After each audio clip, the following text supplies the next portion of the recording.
भी। आशा करता हूँ कि आप स्वस्थ होंगे, बिंदास होंगे, तैयारी भी आपकी बिंदास होगी। तो देखिए आपके सामने मैं शो करने वाला हूँ इस समय पर एसएसटी सब्जेक्ट के very short answer type questions, और आशा करता हूँ कि आपने तैयारी बिंदास की है। तो केवल आपको फास्ट रिवीजन में प्रोवाइड करा रहा हूँ और आप इसको मैराथन स्पीड से तैयार कर लें।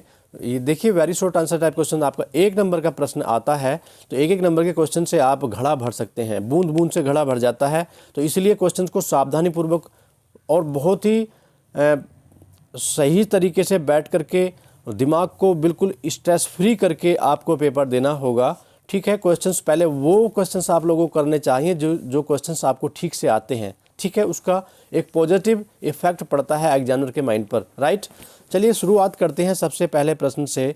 हम आपके सामने क्वेश्चन रख रहे हैं, प्राकृतिक संसाधन किसे कहते हैं। आपको बताना है कि नेचुरल रिसोर्सेज किसको बोला जाता है। तो वे संसाधन प्राकृतिक संसाधन कहते हैं जिनको हमने नहीं बनाया था, जो हमें नेचर ने बिल्कुल फ्री रूप में हमें प्रदान किए हैं। ठीक, जो नेचर से जैसे हैं वैसे के वैसे हम उनको यूज करते हैं, उपभोग करते हैं उनका, वे सभी संसाधन प्राकृतिक संसाधन कहलाते हैं। जैसे कोयला है, पेट्रोल है, सौर ऊर्जा है, ये सभी क्या है।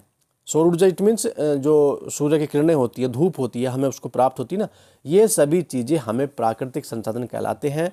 या प्राकृतिक वनस्पति है, ये सभी प्राकृतिक संसाधन है, पेड़ पौधे, तो ये हमें मुक्त रूप में प्राप्त होते हैं प्रकृति से। नेक्स्ट क्वेश्चन कि उत्तर प्रदेश के किस जनपद में बांध परियोजना स्थित है। बांध परियोजना का नाम भी लिखिए। आपको देखिए कुछ बच्चे मेरे इस डिस्ट्रिक्ट से भी हैं। बांध परियोजना किस जनपद में है उत्तर प्रदेश के, उसका नाम भी बताएंगे। तो रिहंद बांध परियोजना सोनभद्र जिले में है, और ये इंपॉर्टेंट क्वेश्चन है। रिहंद बांध नदी परियोजना प्रश्न आता रहता है, सोनभद्र जिले में स्थित है। Correct question. देखिए सारे क्वेश्चन आपके सामने आए हुए हैं पहले, तो इनको ध्यान रखें। चिपको आंदोलन का किस क्षेत्र में महत्वपूर्ण योगदान रहा है। चिपको आंदोलन का किस क्षेत्र में महत्वपूर्ण योगदान रहा। तो चिपको आंदोलन का वन बचाओ अभियान में महत्वपूर्ण योगदान रहा। उत्तराखंड से स्टार्ट हुआ था और सुंदरलाल बहुगुणा ने इसको आरंभ किया था, चिपको आंदोलन को। ठीक है, तो हमें इन प्रश्नों को याद रखना है, सही से समझते जाना है। नेक्स्ट क्वेश्चन आपके सामने ऑन द स्क्रीन, जैव विविधता किसे कहते हैं, बायोडाइवर्सिटी किसे बोला जाता है, आपको बताना है। देखिए बायोडाइवर्सिटी क्या होता है, किसी स्थान विशेष पर पाए जाने वाली विभिन्न जंतुओं और उनकी प्रजातियों की संख्या जैव विविधता कहलाती है। सपोज कीजिएगा हम लोग पूर्वी यूपी में रहते हैं, तो वहाँ पर जो जंतु पाए जाते हैं, जीव जगत पाया जाता है, प्रजातियां, उनकी जो प्रजातियां होती हैं उनको जैव विविधता कहा जाता है, उनकी संख्या को। ठीक है, कि यहाँ पर बायोडाइवर्सिटी ज़्यादा है, कम है, ऐसे करके ये बायोडाइवर्सिटी कहलाती है। नेक्स्ट क्वेश्चन कि माल्थस का जनसंख्या सिद्धांत बताइए। आपको यहाँ पर माल्थस के जनसंख्या सिद्धांत के बारे में बताना है। 1 नंबर आपके अकाउंट में क्रेडिट कर दिया जाएगा अगर आपने इसका आंसर दे दिया। देखिए जनाधिक्य से आशय देश में उपलब्ध खाद्य सामग्री की तुलना में जनसंख्या के अधिक होने से है। माल्थस का जो जनसंख्या सिद्धांत वो यह था, जनाधिक्य इट मीन्स हम इसको ऐसे समझ सकते हैं कि देश के अंदर जनसंख्या तो ज़्यादा है परंतु उनको खाने हेतु उपलब्ध खाद्य सामग्री कम है। ठीक, नेक्स्ट क्वेश्चन आपके सामने इस स्क्रीन पर देखिए। नेक्स्ट क्वेश्चन हमारा है कि समांतर माध्य ज्ञात करने का सूत्र लिखिए। ये प्रश्न 2016 में आया था, यहाँ पर प्रश्न छप दिया गया है। प्रश्न तो मैथ्स फर्स्ट पेपर का है आपका। समांतर माध्य ज्ञात करने का सूत्र क्या है, तो आपको पता होगा A बराबर सिग्मा x अपॉन n, ये हमारा समांतर माध्य का सूत्र होता है। सभी को कन्फर्म है, कोई बात नहीं। नेक्स्ट क्वेश्चन कि 1857 ईस्वी के स्वतंत्रता संग्राम के कारण बताइए।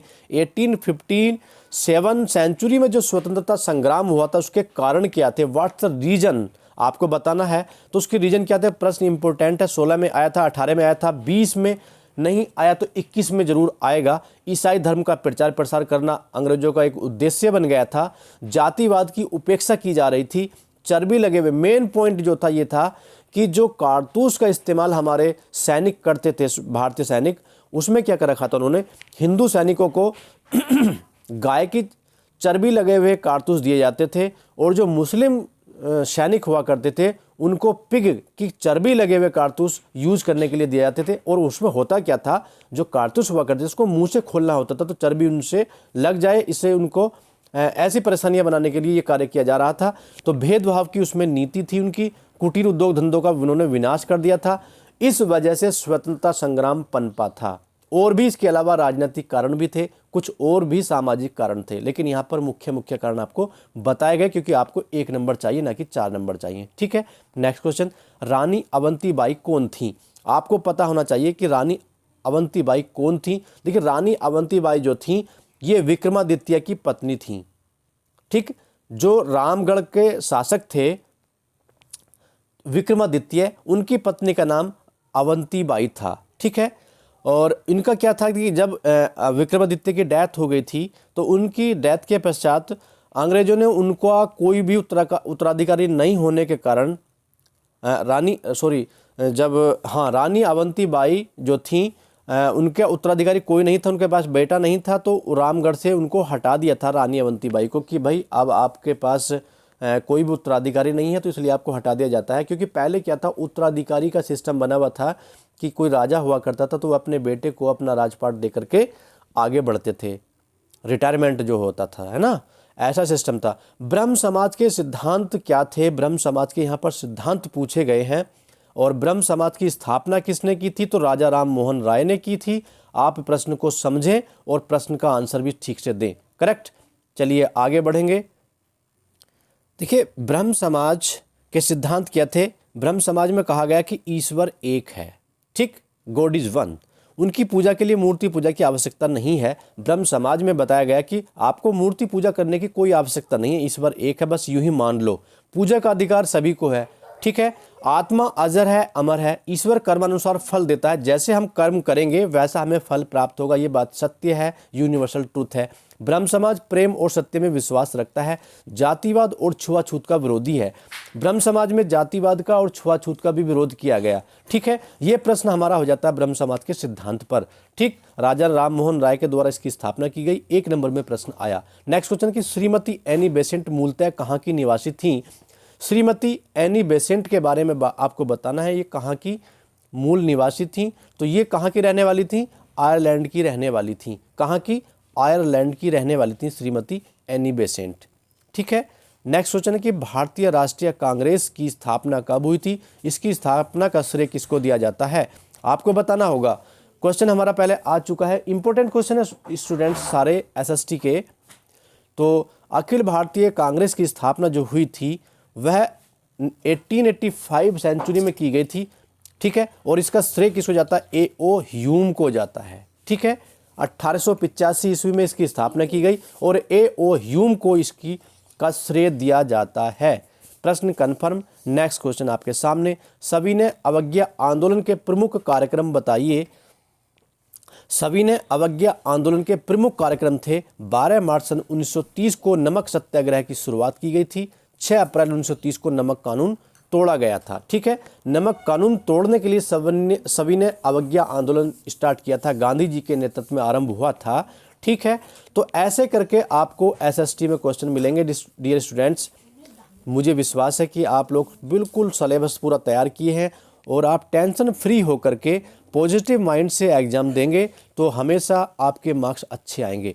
मानसूनी जलवायु की सबसे बड़ी विशेषता क्या है? देखिए, भारत की जलवायु मानसूनी जलवायु कहलाती है। अब यहाँ पर करैक्टरिस्टिक्स पूछी गई हैं मानसूनी जलवायु की, तो आप बताएंगे, इस प्रकार से आप लिखेंगे। देखिए, यहाँ पर क्या होता है, तापमान, वायुदाब, हवाओं की दिशा आदि और वर्षा आदि में बदलाव होता रहता है समय समय पर। यह मानसूनी जलवायु की विशेषता है। आप समझ सकते हैं, जैसे कि अभी फरवरी का माह चल रहा है, अभी मौसम में कितना चेंजिंग आया।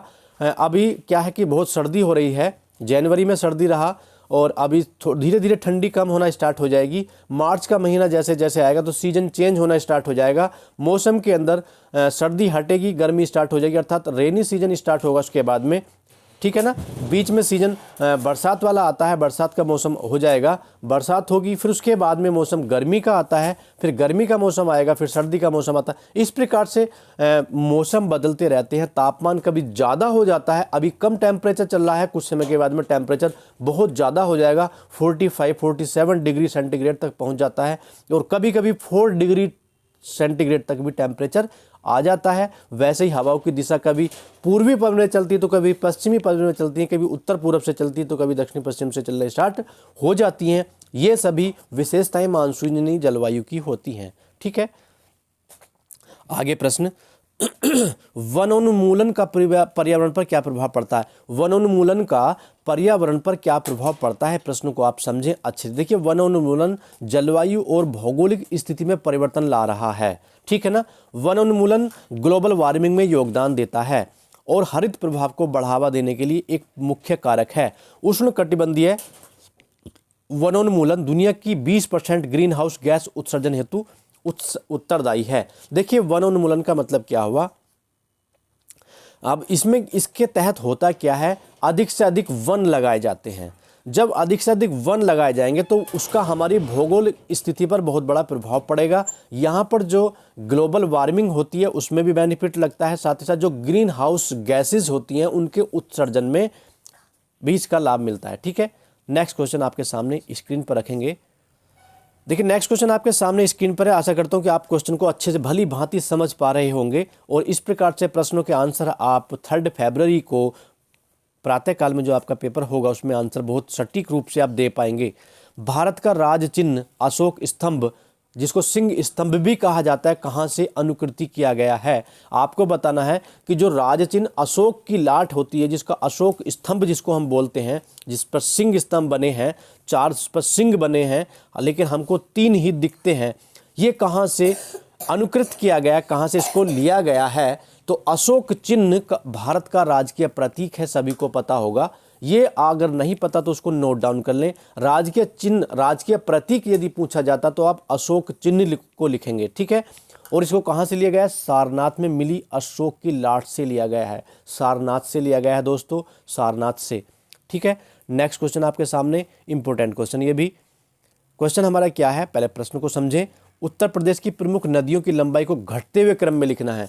उत्तर प्रदेश की नदियों की लंबाई को घटते हुए क्रम में लिखना है। आपको इसमें लिखेंगे इस प्रकार से, घटते हुए क्रम में। सबसे पहले आप लिखेंगे सबसे लंबी नदी उत्तर प्रदेश की, फिर उसके बाद में छोटी, फिर छोटी, फिर छोटी, ऐसे करके। देखिए, सिंधु नदी की लंबाई 3180, फिर गंगा नदी की लंबाई 2525 किलोमीटर, यमुना नदी की 1376, करनाली या घाघरा नदी की लंबाई 1080 किलोमीटर, चंबल नदी की 960 किलोमीटर, गोमती नदी 900 किलोमीटर, रामगंगा नदी 690 किलोमीटर, राप्ती नदी 600 किलोमीटर, बेतवा नदी की लंबाई 590 किलोमीटर।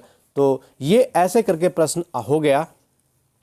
सबसे लंबी उत्तर प्रदेश में नदी हो गई सिंधु नदी और सबसे छोटी नदी यहाँ पर हो गई बेतवा नदी। ऐसे करके आपका प्रश्न का नेचर भी चेंज हो सकती है, ठीक है, लेकिन आपको प्रश्न का आंसर लिख करके आना है हर हाल में, ऐसे आप घर को वापस नहीं आएंगे, मुझे पूर्ण विश्वास है। नेक्स्ट क्वेश्चन आपके सामने, भूस्खलन का क्या तात्पर्य है? हमें समझना कि भूस्खलन क्या होता है। भूस्खलन होता है, भू अपरदन होता है, आखिर ये भूस्खलन क्या होता है, इसको आप समझ सकते हैं। भूस्खलन मैदानी क्षेत्रों में नहीं होता है, भूस्खलन पहाड़ी क्षेत्रों में होता है और पथरीले क्षेत्रों में होता है। होता क्या है वहाँ पर?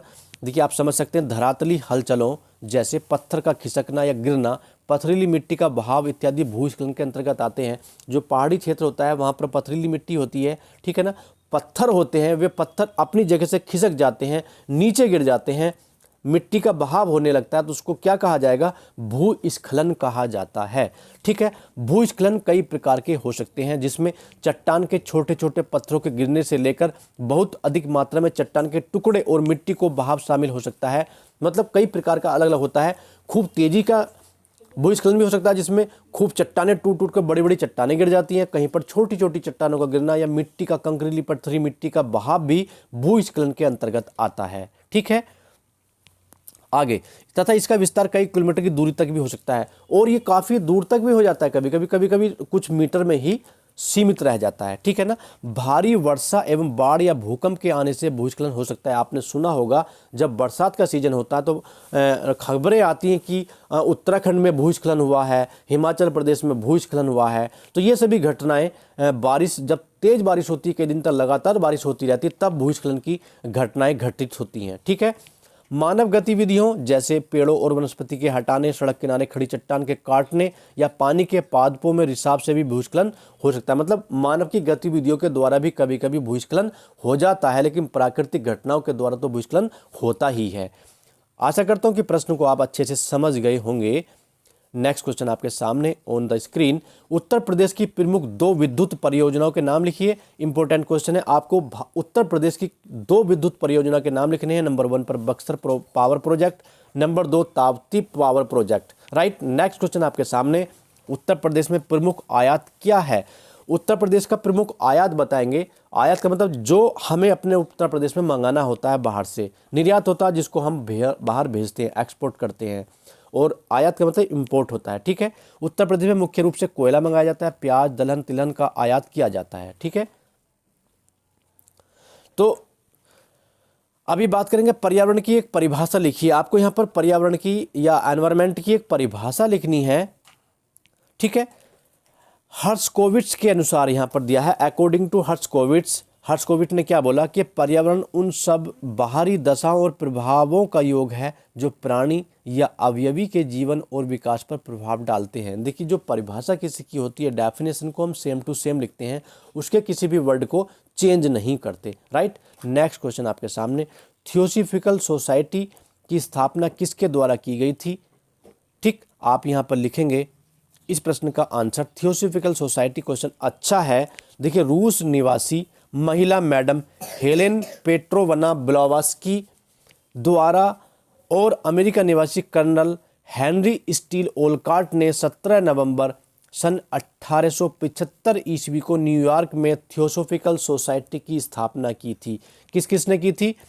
रूस की एक महिला थी हेलेन पेट्रोवना ब्लावास्की, ठीक, और दूसरी महिला अमेरिका की कर्नल थी हेनरी स्टील ओलकार्ट। इन दोनों ने संयुक्त रूप से 17 नवंबर सन 1875 ईस्वी को न्यूयॉर्क में थियोसॉफिकल सोसाइटी की स्थापना की थी, राइट। आप लोग प्रश्न को भली भांति समझ गए होंगे, मुझे पूर्ण विश्वास है।